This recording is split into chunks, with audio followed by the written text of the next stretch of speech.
Lenten prayer. In the name of the Father, and of the Son, and the Holy Spirit. Amen. Look with favor, Lord, on your household. Grant that, though our flesh be humbled by abstinence from food, our souls, hungering after you, may be resplendent in your sight. Amen. In the name of the Father, and of the Son, and the Holy Spirit. Amen.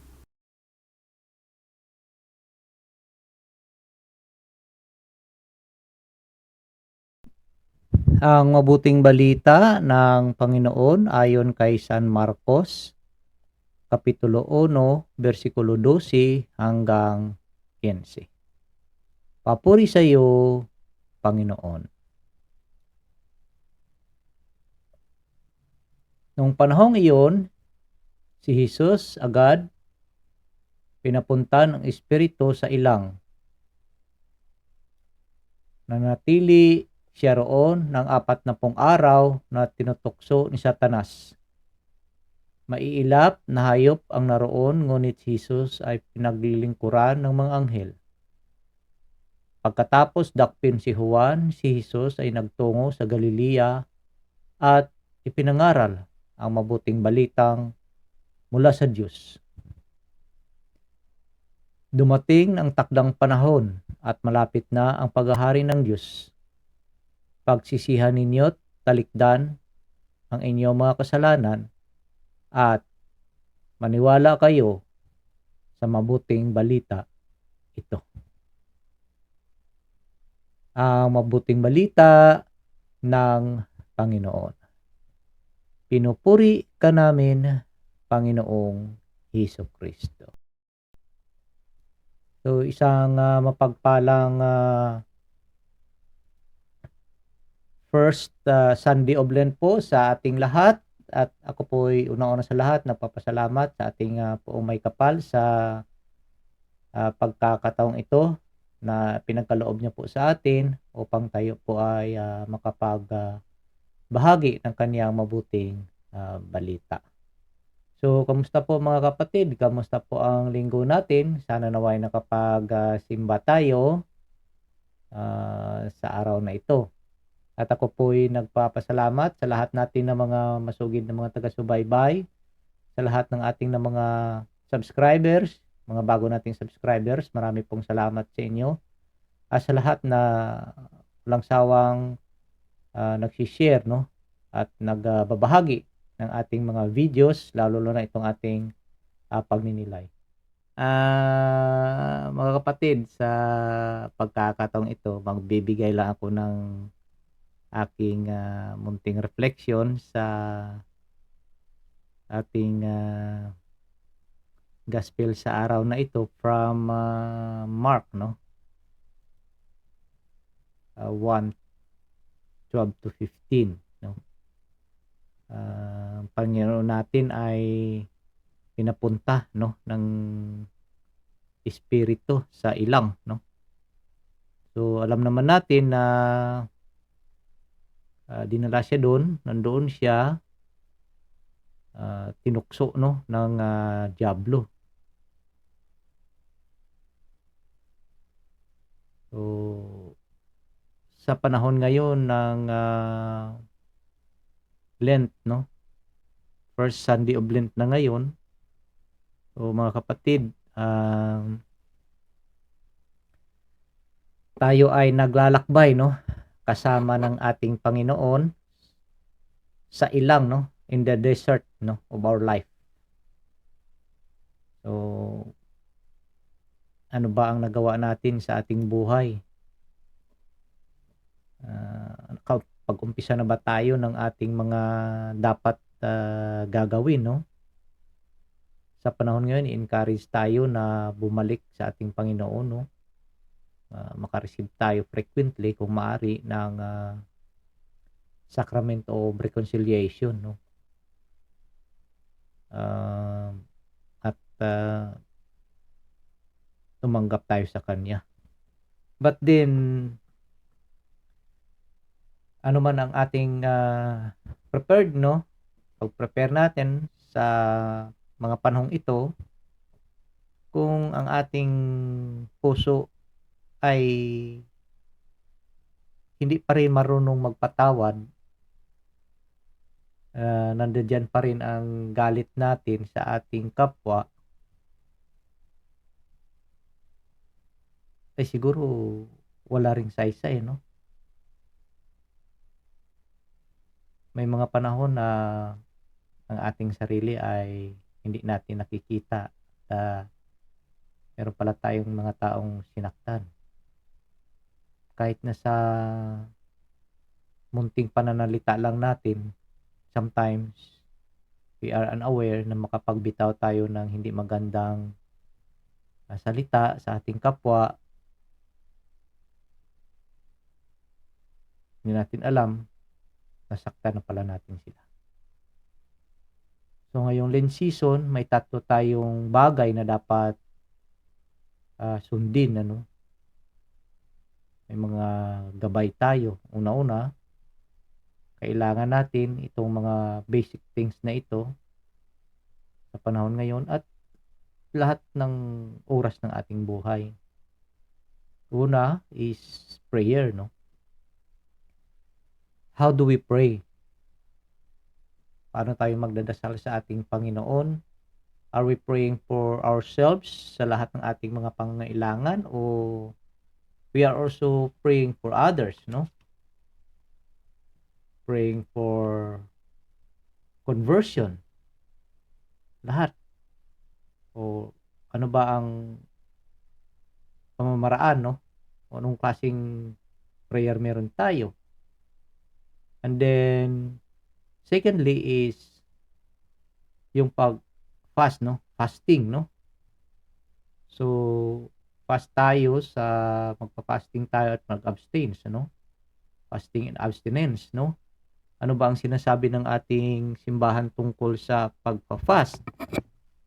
So sa panahon ng Lent, no? So Miyerkules nag-umpisa tayo, Miyerkules ng Abo. Hindi tayo pwedeng kumain ng karne, di ba? So, but dito ang ating simbahan ay nagsabi ng pag-abstain sa meat, no?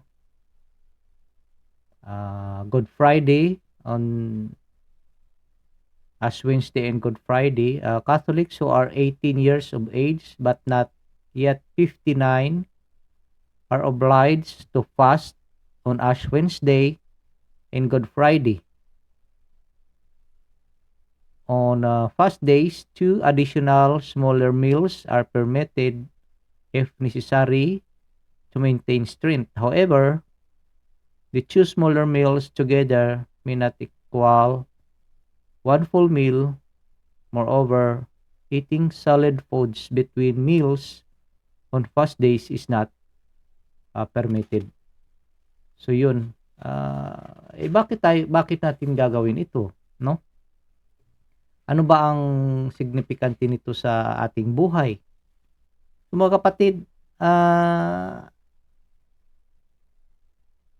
ang araw na ito ay, or mga panahon na ito ay, ito po yung ibang ililimit natin ang ating sarili, no?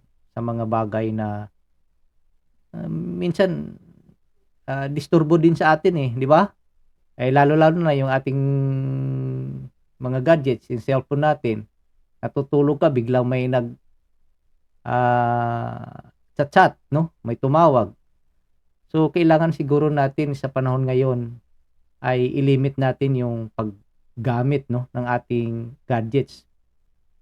Siguro kung anong araw pipiliin mo na wag mong galawin yung gadgets mo, yung cellphone mo, no?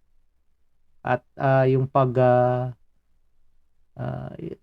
open mo ng iyong social media account, no? Para ibang makafocus tayo with the Lord in the desert, no? Sa panalangin, no? Makasama natin siya. Ibang we will give ng more time sa kanya, no? Sa sa mga panahon ngayon. Not even ngayong Lent season, but maybe sa buong buhay natin, because we don't know, no? We don't know the days of our life kung kailan, di ba? So maaaring ngayon masaya ka, masaya tayo. Well, we will never know. Ang iniisip lang natin na masaya tayo, but then we have no time, no? Hindi tayo nagbigay ng mas ah, mahalagang o importanteng oras, no, para ilaan sa ating Panginoon. Yung bang nawiwili na tayo sa mga araw-araw nating gawain, yung paghahanap ng pera, pero nakalimutan na natin na there is someone na nag-aantay sa atin para kausapin siya, pasalamatan siya, di ba? So,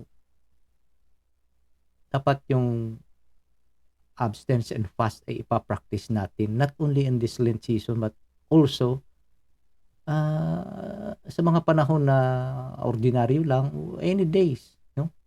Para matuto tayo ng isang disiplina sa ating sarili. Madisiplina natin ang ating sarili at malabanan natin ang tukso.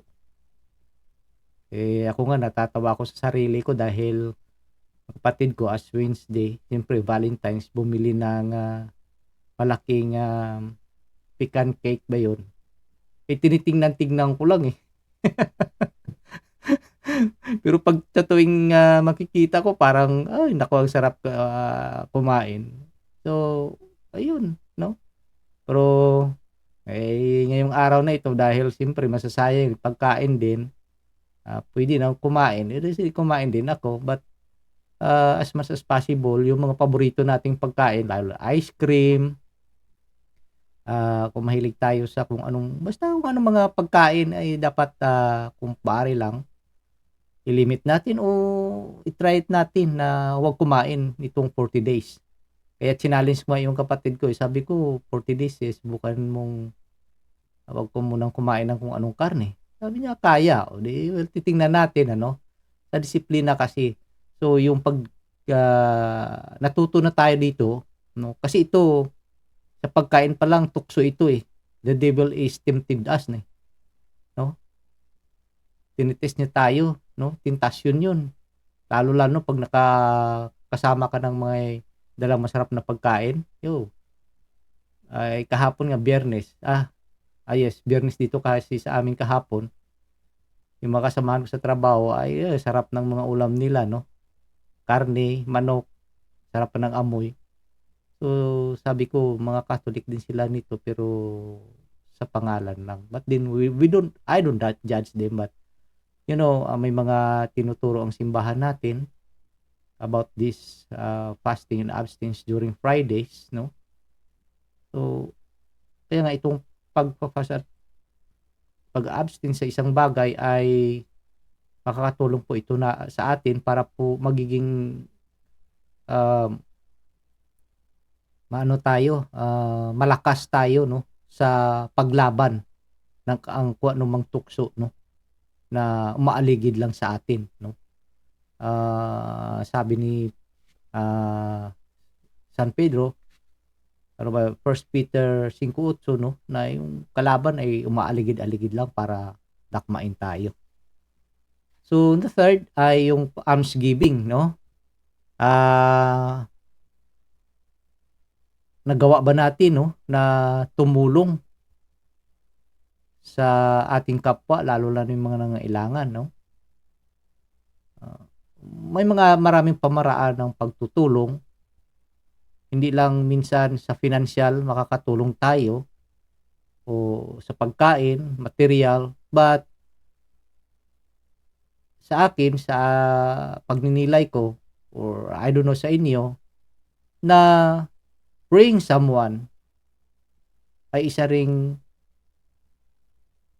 makabigay ng tulong, no? But of course, importante yung pagkain or needs ng mga nangangailangan, lalo na yung mga walang-wala, no?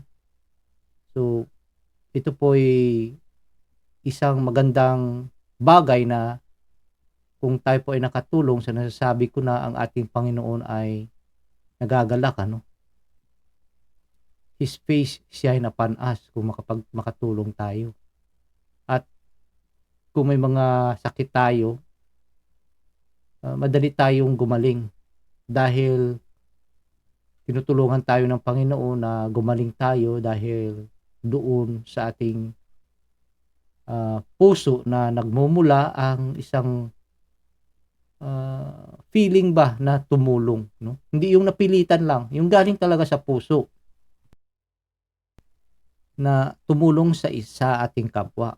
So itong mga bagay na ito, these three things na dapat nating i-observe ay bagay na lalo tayong mapapalapit sa ating Panginoon. So, why not doing this, no? Instead na ibang gagawa ka ng hindi maganda or sobra ng focus mo sa trabaho mo, this is the time na magmuni-muni tayo, free our mind to relax, at free ang mind natin na kausapin ang ating Panginoon. So, sana naway, this Lenten season ay unti-unti nating masasamahan, no? In 40 days, no? Nanatiling ating Panginoon sa disyerto, sa ilang ng 40 days, lahat ng mga temptations, but then because of the love of our Lord sa Ama, nanatili siyang naging matibay, no? As human, no? Inalaw ng Panginoon, ng Diyos, ang na i-tempt, no, ang ating Panginoong Jesucristo in His human life, no? Or sa kalikasan niyang tao, dahil ang tao ay subject to temptations, no? But then, alam naman natin na because sa pagmamahal at pagsunod ng kalooban ng Ama, ang ating Panginoon ay naging matibay, no? In His human nature, naging matibay siya sa tukso, no? Kung ating babalikan ang mga ebanghelyo doon, na ilang beses, tatlo, no? Yung tinapay. So, anong sagot ng ating Panginoon? We cannot just live by bread alone, but the word of God, di ba?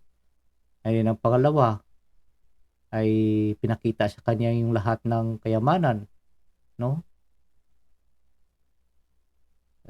Sasambahin lang, but anong sabi ng ating Panginoon? Worship the Lord your God and serve Him only. And then yung pangatlo, yun nga, yung titest siya, no? Yung magpatihulog siya dahil yun ang handa. Sinagot siya ng ating Panginoon, do not put the Lord your God to the test. So mga kapatid, ngayong araw na ito is Sunday. So sa ating kaalaman, or we have to know that Sunday, the Lord's Day, is the principal day for the celebration of the Eucharist because it is the day of the resurrection. It is the preeminent day of the liturgical assembly, the day of the Christian family, and the day of joy and rest from work. Sunday is the foundation and kernel of the whole liturgical year. So, Sanctum Concilium 106, Catechism of the Catholic Church 1193. So, yun po, araw ng linggo ngayon na kung saan tayo po ay makapagbahagi ng grasya, no? Makapag-partake tayo sa bangkitin ng ating Panginoon. At sana naway, no? Sana naway lahat ng pamilya ay sama-samang magsimba, manalangin, magpasalamat sa Panginoon. Napakalungkot lang, no, na sometimes malapit lang yung simbahan, ano, pero hindi pa tayo makapagsimba dahil may pinagpuyatan tayo na wala namang kabuluhan nung nakaraang gabi, o yung tatay na sobrahan ng inom, lasing, hindi nakapagsimba kahit na malapit ng simbahan. Ilang lakad lang. Minsan marami din tayong dahilan na hindi tayo makapagsimba. Diba? So, ugaliin natin mga kapatid na every Sunday. At ngayon nga, ini-encourage this Lenten season, ini-encourage tayo na kung maaari lang, not every day, no? Kung maaari lang, magsimba tayo. At kumpisal frequently, no? To prepare ourselves, no? Na magiging kaaya-aya tayo sa pagsama sa ating Panginoon in 40 days sa disyerto. So, I will share prayer today. Merciful Father, grant us as we begin this Lent the strength to follow your Son into the desert, a deeper prayer and sacrifice. So, ang suggested penance dito is spend 10 minutes reading the Bible. So, kung tayo po ay walang panahon noon na magbasa ng Bible, sana naway, kahit na 10 minutes lang, makapaglaan tayo ng panahon para magbasa ng salita ng ating Panginoon. At sa muli, we will accompany our Lord Jesus Christ in the desert sa panalangin. Ito po ay makakatulong po sa atin sa ating spiritual na battle or spiritual battle, no? Magiging matibay tayo dito kasama ang Panginoon sa panalangin natin sa ating araw-araw na paglalakbay dito sa mundo. So mga kapatid, marami pong salamat at sana naway Panginoon, ang banal na Espiritu ay gagabayan po tayo sa ating araw-araw na pamumuhay. Ilayo po tayo sa anumang kapahamakan at sa anumang tukso, no, na umaaligid sa atin. Marami pong salamat at huwag lang po nating kalimutan na kumapit lang po sa patalim ang salita ng ating Panginoong Jesucristo. At sa muli, ako po ay nagpapasalamat sa lahat nating na mga masugid ng mga taga-subaybay, sa lahat ng mga tumatangkilik sa ating munting gawain na ito. So sa muli, marami pong salamat at God bless us all. Manalangin po tayo. Sa ngalan ng Ama, ng Anak, ng Diyos Espiritu Santo. Amen. Spirit of wisdom and understanding, enlighten our minds to perceive the mysteries of the universe in relation to eternity. Spirit of right judgment and courage, guide us and make us firm in our baptismal decision to follow Jesus' way of love. Spirit of knowledge and reverence, help us to see the lasting value of justice and mercy in our everyday dealings with one another. May we respect life as we work to solve problems of family and nation, economy and ecology. Spirit of God, spark our faith, hope, and love into new action each day. Fill our lives with wonder and awe by your presence, which penetrates all creation. Amen. Sa ngalan ng Ama, ng Anak, ng Diyos Espiritu Santo. Amen.